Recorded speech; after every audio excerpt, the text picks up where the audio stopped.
1000 veces peor que la enfermedad, lo cual es un modus operandi de lo que ocurre en estos tiempos.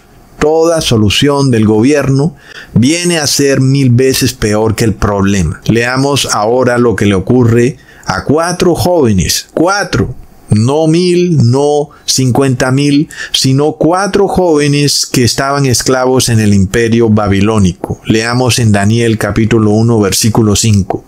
Y les señaló el rey ración para cada día de la provisión de la comida del rey y del vino que él bebía, y que los criase 3 años para que al fin de ellos se presentasen delante del rey. Entonces de nuevo el poderosísimo rey tiránico Nabucodonosor del imperio babilónico decretó que todo el mundo debía comer lo mismo que él comía. Bastante tiránico, ¿verdad, hermanos? Nos recuerda mucho lo que ocurrió en el 2020 cuando los poderosos tiranos de la tierra decretaron que todo el mundo debía sanarse como ellos se sanaban. No había ninguna otra manera de protegerse del tal virus invisible, sino como ellos decían, y nadie podía buscar otra solución distinta a la que ellos decían. De nuevo, vemos al poder tiránico imponiendo su ley, y en este caso, estaban imponiendo su propia ley dietética en contra de la ley dietética de Dios, que es la ley de Levítico. Nosotros podemos ver que había inclusive una pena de muerte para el que no obedeciera, y era una pena de muerte promovida por un gran y terrible e implacable imperio, y eso no hizo que los siervos de Dios tuvieran que dejar de guardar su santa ley.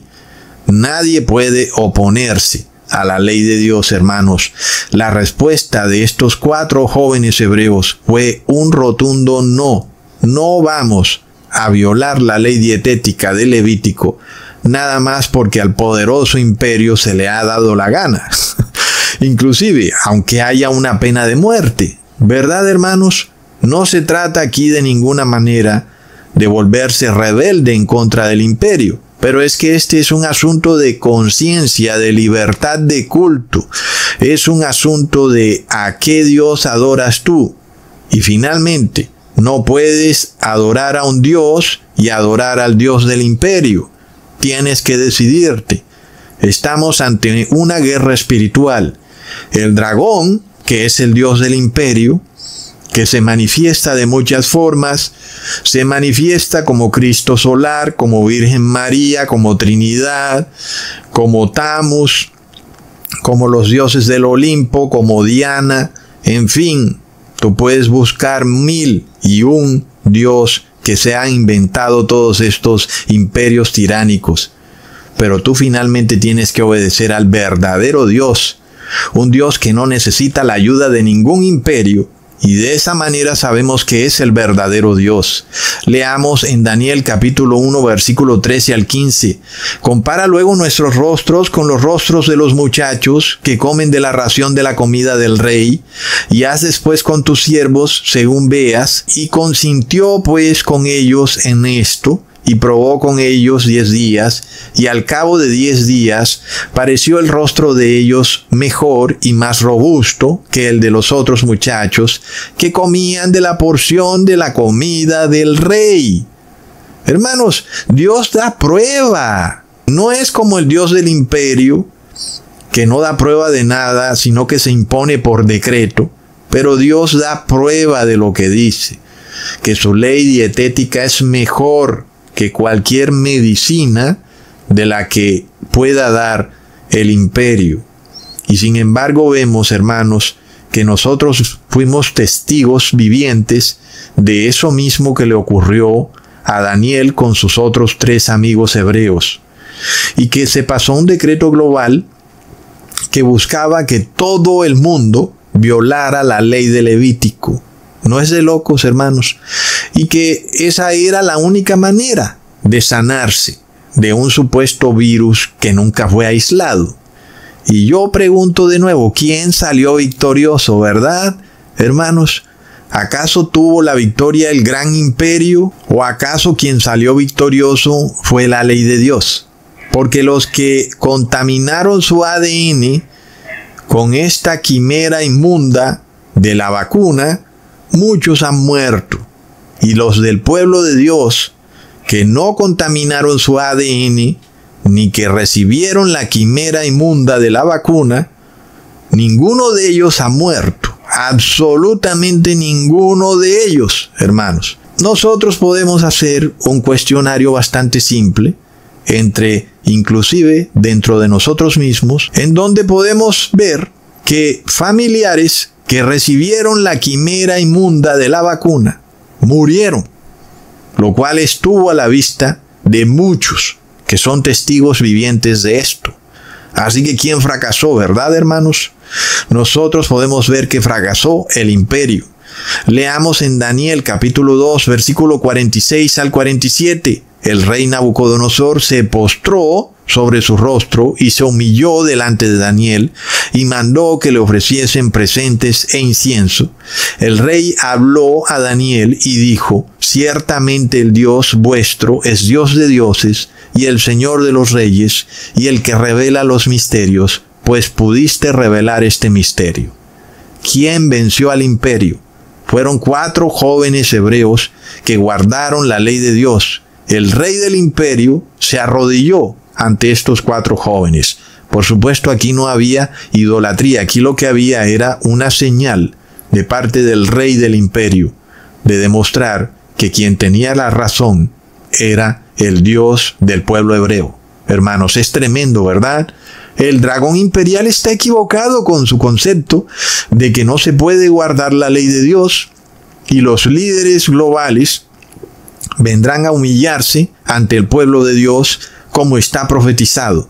Leamos en Isaías capítulo 60, versículo 14. Y vendrán a ti humillados los hijos de los que te afligieron, y a las pisadas de tus pies se encorvarán todos los que te escarnecían, y te llamarán ciudad de Jehová, Sión del Santo de Israel.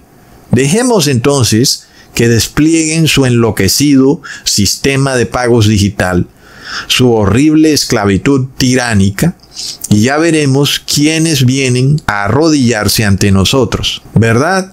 Es de locos. Luego el gran rey tiránico se le ocurrió que todo el mundo debía adorarlo a él, y para eso erigió una gran estatua de oro y emitió un decreto religioso, como esos de los que le gusta emitir al Papa de Roma, y decretó que aquel que no adorara la estatua sería lanzado a un horno de fuego. Entonces, de nuevo, ¿contra quién estaba emitido ese decreto, verdad? ¿Contra mafiosos? ¿Contra criminales? ¿Contra corruptos? No, ¿verdad, hermanos? Tampoco contra paganos ni contra apóstatas, porque por supuesto todos ellos son idólatras. Esa gente adora todo lo que el imperio le diga. Si al rey se le ocurre crear una estatua para que ellos la adoren, esta gente la va a adorar, como lo ha hecho el Papa de Roma. Todos los días se inventa un ídolo o un santo. Recientemente en Colombia se inventaron a San Charbel, el nuevo santo místico de yo no sé dónde, totalmente desconocido para los latinos, pero ahora se lo inventó la Iglesia Católica, el tal San Charbel. Y finalmente, hermanos, pues los idólatras van a ser siempre idólatras, ¿verdad? Y estos jóvenes estaban esclavos en ese imperio, eran totalmente indefensos, no tenían armas, al contrario, eran obedientes al imperio, y el imperio quería obligarlos a adorar a una imagen, como también vimos en el 2020. El Papa de Roma pasó su decreto con Salvi y quería que todo el mundo adorara las quimeras inmundas creadas en sus locademias pontificias de la ciencia. Y todo el mundo tenía que arrodillarse ante este ídolo en forma de jeringa. Y estos jóvenes hebreos, a pesar de que tenían la muerte encima, no se arrodillaron ni se doblegaron.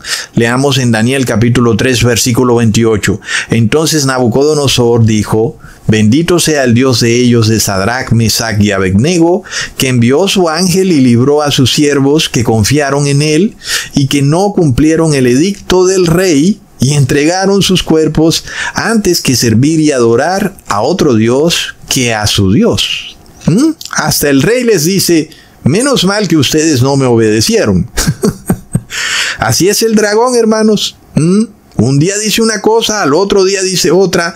Donald Trump dijo que él no iba a pasar un decreto imponiendo la moneda digital respaldada por Banco Central, y ahora dice que sí, que va a implantar una moneda estable respaldada por el dólar, que es una moneda de Banco Central.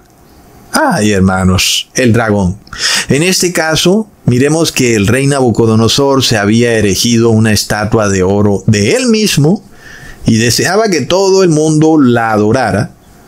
Y los jóvenes hebreos, que son el pueblo santo de Dios, no estuvieron dispuestos a violar la ley de Dios nada más porque había una pena de muerte en contra de aquel que no adorara a la estatua.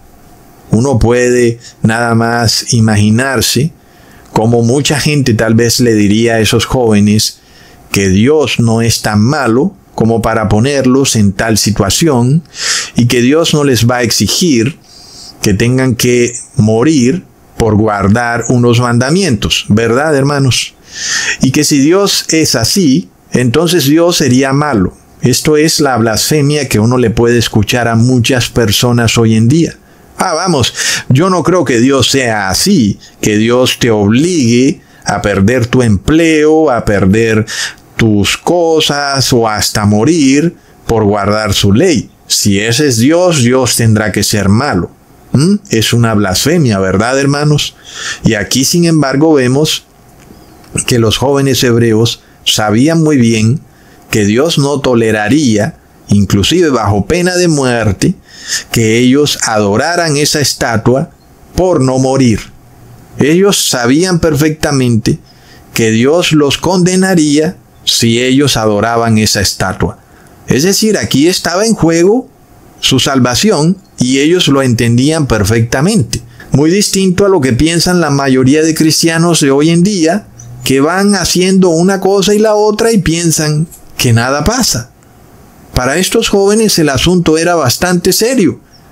¿Será que ellos entendían que ese decreto venía del dragón y que cuando ellos se arrodillaran ante esa estatua, estaban alienándose con el mismísimo Satanás en contra de Dios? Hay una diferencia, ¿verdad? Cuando nuestras acciones son privadas y otra diferencia es cuando nuestras acciones son públicas. Algo que parece que hay hermanos que no entienden. Y es que no olvidemos, hermanos, yo no voy a hablar de un pastor sobre su vida privada. No puedo hablar de ello porque lo que él hace en privado pues le compete solo a él y a Dios. Pero cuando ese pastor blasfema en público, entonces Ecusatón lo expone. Hay una diferencia. De la misma manera hay una diferencia entre un pecado que tú cometes en privado, pues Dios lidia contigo privadamente. Pero otra cosa es cuando el pecado es público y es un pecado que viene de un decreto del imperio, entonces ahí la cosa es a otro precio. Estás en un asunto público. ¿Lo vemos, hermanos? Ahora, luego, vemos que el problema viene ya no con el imperio babilónico, sino con el imperio medo-persa. Ahora es el rey persa Darío quien, con sus gobernadores y sátrapas, se le ocurre